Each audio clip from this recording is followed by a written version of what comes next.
जादुई महल की कहानी। बहुत समय पहले की बात है।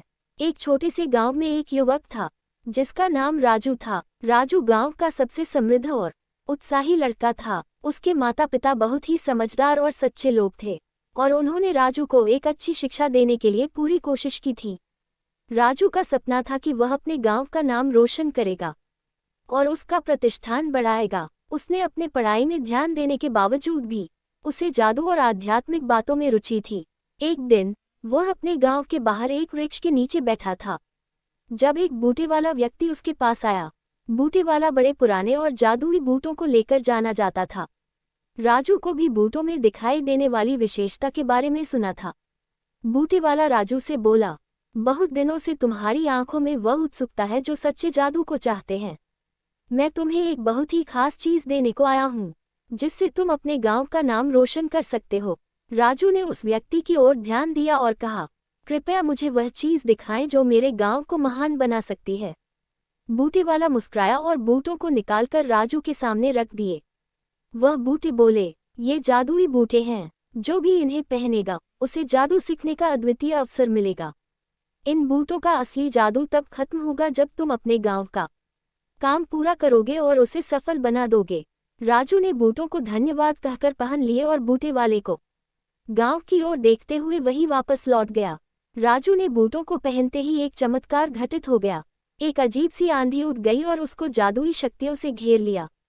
राजू ने एक आवाज सुनी, तुम्हें जादू सीखने का इच्छा है तो तुम्हें एक साथ का समय मिलेगा। इस समय में तुम्हें गांव की समस्याओं का समाधान करना होगा। राजू को समझ में आया कि उसे इस अद्वितीय अवसर का सही उपयोग करना होगा। उसने तत्परता से बूटों का सामना किया और उसे महान जादू सीखने का अवसर प्राप्त हुआ। राजू ने अपने गांव की समस्याओं का समाधान करना शुरू किया। उसने सुना कि गांव के किसानों को एक बुरी बुआई सीजन में अच्छी बोने जा रही थी, इसलिए वह बूटों की मदद से उनके लिए जादुई बीज बनाए। जब वे बूटों के साथ बीज बोने तो अचानक समय बदल गया और सभी फसलें तत्काल पूरी हो गईं।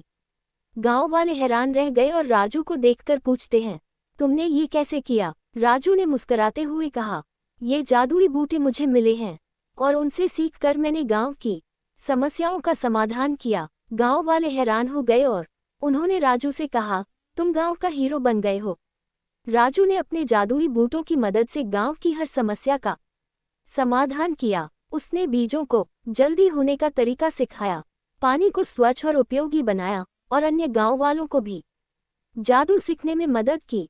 एक दिन गांव का मुखिया राजू के पास आया और बोला, तुम्हारे जादू ने हमारे गांव को बहुत समृद्धि और खुशियां दी हैं। तुम गांव के लिए सच्चे हीरो हो। राजू ने मुस्कुराते हुए कहा, मुझे इस गांव के लिए कुछ करना है और जब तक मैं ये जादुई बूटे पहना हुआ हूँ मैं इसे बेहतर बनाने का प्रयास करूंगा। गांव का मुखिया ने राजू को बहुत सम्मानित किया और गांव के लोग उसे बहुत प्रशंसा देने लगे। राजू ने अपने जादुई बूटों का प्रयोग करके गांव को एक नई ऊंचाई दिलाई और वह अपने माता पिता के सपने को हकीकत में बदलने में सफल रहा। वक्त बीत गया और राजू ने अपनी जादुई बूटे उतार दी क्योंकि वह समझ गया था कि अब उसके जादुई बूटों की आवश्यकता नहीं है।